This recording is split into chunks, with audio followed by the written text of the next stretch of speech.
Chilli powder అన్ని రకాల వంటలకు పచ్చళ్లకు సరైన chilli powder. No colour no chemicals. అట్లా అంటే ఇదైతే మంచి అప్లాస్ అనేది కూడా Yes, మీకు yes. తీసుకొని వచ్చింది. Yes. అంటే రంగాన క్యారెక్టర్ రికగ్నేషన్ Yes. కానీ విరాట్ పరంలో యాక్ట్ చేశారు ఇట్లా అని చెప్పేసి అన్ని ఓకే. ఓకే. అంటే నెక్స్ట్ ఏమొస్తున్నాయి, ఏం ఇప్పుడు చేస్తున్నారు? అయితే కనుక మన మోహన్ వర్లపట్ల గారు ప్రొడ్యూసర్ ఉన్నారు కదా, ఆయన డైరెక్షన్ ఒకటి చేశాడు M4M అని, మీరు వినే ఉంటారు. Yeah. అది ఎక్కువ యుఎస్ బేస్డ్ హీరోయిన్ అమ్మాయి. మ్మ్. అక్కడ ఇప్పుడు ప్రమోషన్స్ అక్కడ జరుగుతున్నాయి 5 లాంగ్వేజ్లో. అది కూడా నేను చెప్పినట్టు అది 1 year అయింది అనుకోండి, కానీ వర్క్ 5 లాంగ్వేజ్లో ఇప్పుడు రిలీజ్ అవుతుంది. అది ఓకే. దాంట్లో మంచి సూపర్ స్టార్ క్యారెక్టర్ అయితే ఆ, అది ఇంకా సబ్జెక్టు కాదు, కానీ సూపర్ స్టార్ క్యారెక్టర్ అనేది సార్ మనకు డైరెక్టర్ గారు ఫోన్ చేసిన సూపర్ స్టార్ రంజిత్ గారు ఎక్కడున్నారు అంటారు. చాలు సార్, ఎందుకంటే మన మీడియా వాళ్ళకి కొంతమందికి అది సినిమా చూపించారు. మ్మ్. నన్ను వాళ్ళు హ్యాపీ, ఎందుకంటే తెలిసిన వాళ్ళు చెప్పడం అనేది. నేను ఇంకా సినిమా ఓన్లీ డబ్బింగ్ అప్పుడు చూసుకున్నా, తర్వాత వాళ్ళు చెప్పడం అనేది నాకు హ్యాపీ అనిపించింది. చాలా బాగుంది కృష్ణ క్యారెక్టర్ అంటే. ఇప్పుడు అందుకే నేను ఎందుకు రివీల్ చేస్తున్నా అంటే, ఆ క్యారెక్టర్ ఎందుకంటే మనకు తెలియదు ఉంటుందో ఎంతవరకు అనేది. అందుకనే నేను, ఎందుకంటే వాళ్ళు చెప్పారు కదా, ఓవరాల్గా పని అయిపోయింది. మ్మ్. రిలీజ్ కోసం వెయిట్ చేస్తున్నాం. అది కాదు భయ్యా, ఇన్ని సంవత్సరాల దీక్ష ఉమ్. మెయిన్ ఏంటంటే పట్టు వదలకోకుండా అలాగే ఉన్నారు. కానీ ఏదో ఒక సందర్భంలో ఫైనాన్షియల్గా పరంగా కానీ, మెంటల్ స్ట్రెస్ కానీ ఇలాంటివన్నీ తట్టుకొని ఎలా నిలబడ్డారు భయ్యా?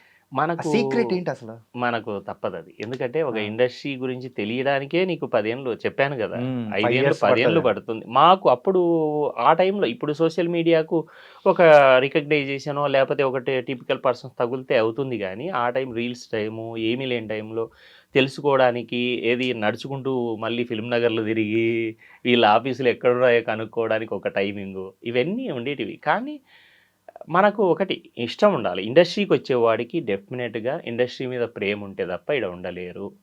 ఇండస్ట్రీ అనేవాడి పిచ్చి ఫ్యాషన్ అంటారు చూసావా, ఊకే జనాలు అంటుంటారు వాడికి పిచ్చి, ఇండస్ట్రీ పిచ్చి, సినిమా పిచ్చి పట్టింది. సినిమా పిచ్చి కాదు, ప్యాషన్. సినిమా అంటే వాడిది ఒక జాబ్ లాగా చూసుకోవాలి. అది కూడా ఏదో వేరే కొత్తగా, ఎందుకంటే కొంతమందిని చూస్తూ ఉంటాము, మనకు తెలుసు. దాన్ని ఇండస్ట్రీని ప్రొఫెషన్ లాగే తీసుకుంటే హ్యాపీ, అది ఒక జాబ్ లాగే చూసుకుంటే కనుక ఇంకా హ్యాపీగా ఉంటుంది ఇప్పుడున్న ట్రెండ్లో. ఇంకా మీరు అన్నట్లు ఈ కమర్షియల్ నిజంగా నేను, ఎందుకంటే మనము ఏ బ్యాక్గ్రౌండ్ లేకుండా వచ్చాం కాబట్టి ఇక్కడికి వచ్చినప్పుడు ఏంటంటే నాకున్న ఎక్స్పీరియన్స్తో చిన్న యాడ్ ఫిల్మ్స్ మేకింగ్ చేయడము, దానివల్ల ఎర్నింగ్ అనేది అది కొంచెం హ్యాపీయే.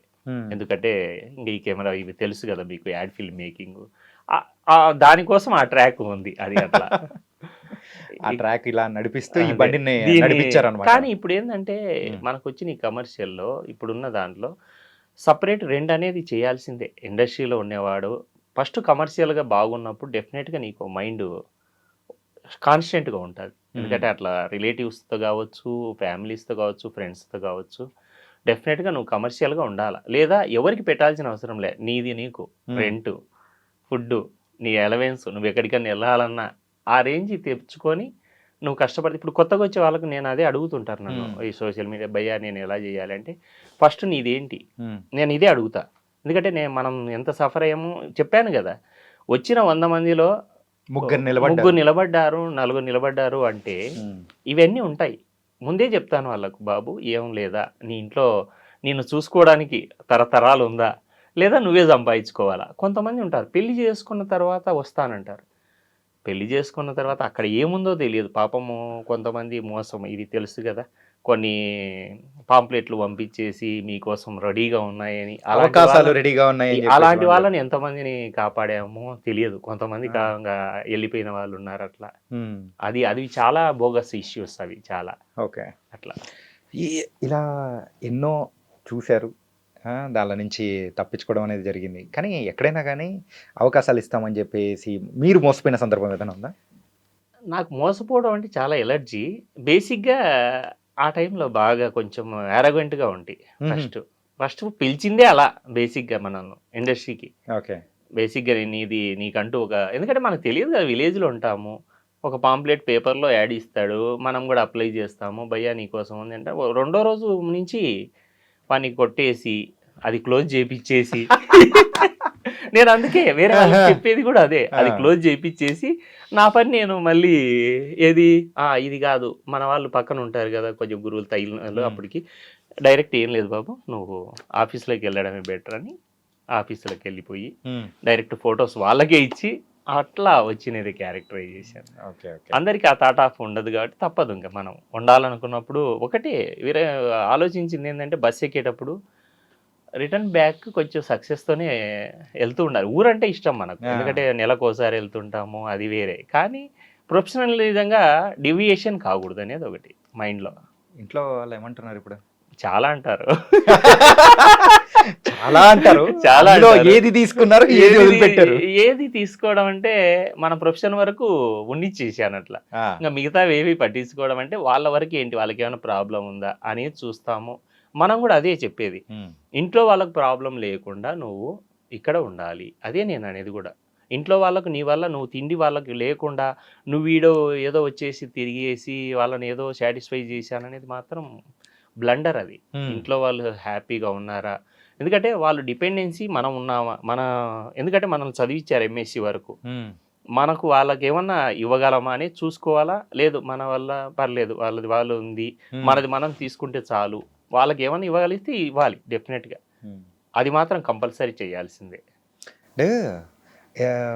మీరు ఎప్పుడైనా ఆడిషన్కి వెళ్ళినప్పుడు ఏదైనా డైలాగ్ కానీ ఏదైనా చేసి చూపించామంటే ఏం చేస్తారు?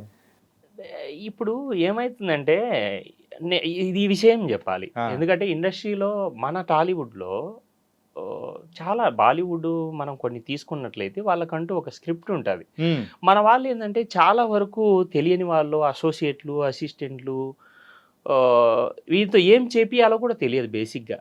అందరికీ రొట్టలో నీ డైలాగ్ ఏంటో చెప్పు, నువ్వు చేసేది ఏంటి, నువ్వు పోలీస్ ఆఫీసర్ క్యారెక్టర్ ఇస్తున్నావా, రైతు క్యారెక్టర్ ఇస్తున్నావా, లవర్ క్యారెక్టర్ ఇస్తున్నావా తెలియదు. వాడొచ్చి ఏమంటివి అంటాడు. అరే నేను ఏం చెప్తున్నాను, ఎందుకు వచ్చాను ఆడిషన్. ఇప్పుడు అందరు వచ్చేసి మన కన్నగారి దానవీర సూరకర్ణ డైలాగులు పేజీలు నేర్చుకుంటారు, లేదా ఈ మధ్య కాలంలో మనకు జాతిరత్నాల టైప్ ఆఫ్ డైలాగ్స్ ఏవేవో నేర్చుకుంటారు. కానీ అక్కడ చేపిస్తున్నది ఏంటి అనేది వాళ్ళ క్లారిటీ ఉండాలి. అది మెయిన్ ప్రాబ్లం అవుతుంది ఇండస్ట్రీలో. కొంతమందే ఉంటారు, నీకు ఈ క్యారెక్టర్ ఉంది బాబు, ఈ క్యారెక్టర్ డైలాగ్ ఇవ్వు అని కొంతమంది ఇస్తారు, అది హ్యాపీ. మనకి ఏమీ తెలియకుండా ఇట్లా ఏదో ఒకటి చెప్పు అంటారు చూసావా, అది ప్రాబ్లం మెయిన్. చాలా ఇండస్ట్రీలో అది మెయిన్ ప్రాబ్లం అవుతుంది. ఇంతకు అన్నగారు డైలాగ్ మొదలెట్టారు కాబట్టి ఏమన్నా చెప్తారా? ఉన్నాయి. ఏది పాంచాలి కావాలా అంటే రెగ్యులర్ అయితే ఇది ఉంది, ఆచార్యదేవనే కావాలా? చెప్పండి భయ్య, ఏంటంటే విని ఎన్నో నాళ్ళు అవుతుంది. అంతేనా? అంతే. ఓకే. ఆచార్యదేవ ఏమంటివి, జాతి నెపమన సూత సుతునికి ఇందు నిల్వ అర్హత లేదందువా. ఎంత మాట. ఇది ఛాత్ర పరీక్షే కానీ క్షత్రియ పరీక్ష కాకూడదు, ఇది కుల పరీక్షే అందువా. నీ తండ్రి భరద్వాజుని జన్మమెట్టిది, అతి జుగుప్సాకరమైన మీ సంభవం ఎట్టిది. మట్టి కుండలో పుట్టిదే కదా మీది ఏ కులయం.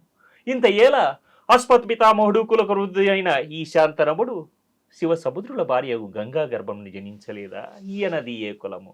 నాతో చెప్పించదు ఏమయ్యా, మా వంశమునకు మూల పురుషుడైన వశిష్ఠుడు దేవవేశ్యగు ఊర్వశి పుత్రుడు కాడా. అతడు పంచమజాతి కన్యకు అరుంధతి ఎందు శక్తిని, ఆ శక్తి చండాలంగన ఎందు పరాశరుని, ఆ పరాశరుని పల్లెపరిచయగు మత్స్యగంధి ఎందు మా తాత వ్యాసుని, ఆ వ్యాసుని విధవరాన్రైన మా పితామహి అంబికతో మా తండ్రిని, పిన పితామహి అయిన అంబాలికతో మా పిన తండ్రి పాండురాజును, మా ఇంటి దాసితో ధర్మ నిర్మాణ జనుడని మీచే కీర్తించబడుతున్న ఈ విదుర దేవుని కనలేదా.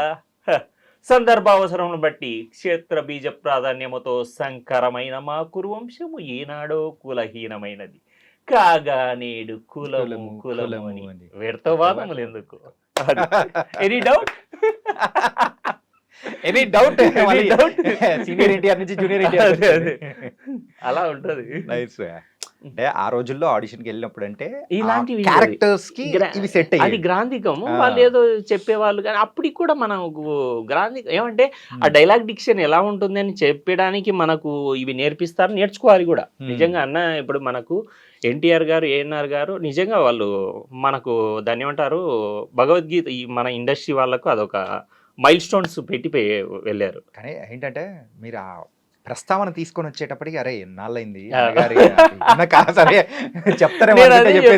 ఇది ఒకటి ఈ మధ్యన ఏమైతుంది అంటే ఈ శివ స్తోత్రాలు ఇవన్నీ కూడా అంటే మన ఈ జనరేషన్ అంటారు కానీ అన్నీ అవసరమే ప్రతి Yeah. ఒక్కరికి. ఎందుకంటే వాయిస్ మాడ్యులేషన్ కానీ అంటారు కదా, అవన్నీ ఇప్పుడు న్యాచురల్గా నేర్చుకునేటివి కాబట్టి ఇప్పుడు ఏమంటే న్యాచురల్ సినిమాలు అయినాయి, మన లోకల్ సినిమా వచ్చింది కాబట్టి మనం లోకలైట్గా ఎలా ఉంటామో అవి చేస్తే చాలు కొంతవరకు. అంటే యాక్టింగ్ అనేది మీరు చేస్తూ ముందుకెళ్తూ మ్మ్. ఉన్నారు. కాకపోతే ఈ మధ్యలో యాడ్ ఫిల్మ్స్ అన్ని చేసినా అవును. కానీ డైరెక్షన్ చేయాలని కానీ లేకపోతే అటు వెళ్ళాలని ఎప్పుడు అనిపించలేదా మీకు? ఉంది కానీ మనకు ఇప్పుడే ఒక టైం చేసేటప్పుడు ఇంకోటి చేసామని అంటే అది కూడా చేసుకోవచ్చు, కానీ మనకు చెప్పాను కదా, మనం కమర్షియల్గా బాగున్నప్పుడు అన్నీ చేయొచ్చు.